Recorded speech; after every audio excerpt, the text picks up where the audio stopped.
Bonjour, donc moi je suis le docteur Amandine Bonte, chirurgien plasticien au centre hospitalier de Valenciennes où je m'occupe entre autres de reconstruction mammaire, et le docteur Justine Boucher qui est assistante spécialiste dans le service depuis maintenant 2 ans et qui fait également de la reconstruction mammaire. Alors cette chirurgie de Dieppe, on en fait à peu près une dizaine par an.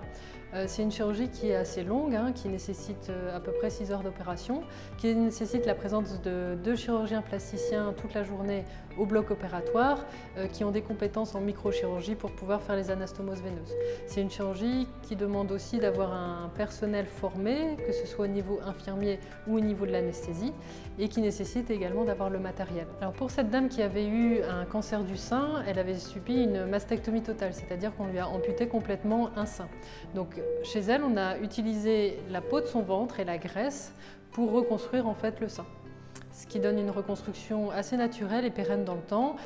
Alors la première étape, ça consiste à venir prélever la peau du ventre, donc prendre la peau qui est sous l'ombilic avec sa graisse sous-cutanée et la petite artère qui vient se brancher au niveau de ce qu'on appelle l'épigastrique inférieure profonde, qui est une artère qui est plutôt située en bas du ventre.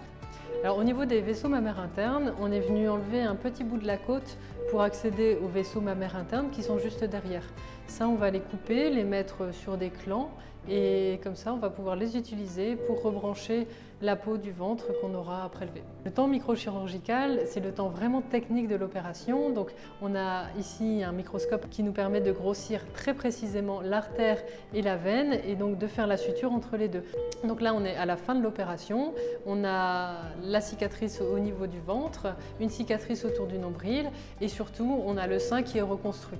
Donc là, c'est un résultat qui est encore provisoire puisqu'il va quand même falloir faire des petites retouches pour avoir une bonne symétrie entre les deux côtés. On est vraiment sur une première étape, mais ça a quand même permis d'avoir un beau volume pour cette dame, d'avoir une reconstruction naturelle et avec ses propres tissus.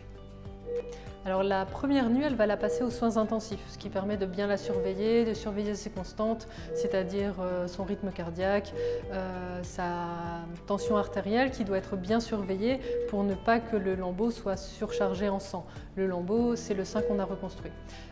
Ensuite, elle va remonter à partir de demain dans un service conventionnel où elle restera entre 5 et 10 jours en fonction de son état de fatigue.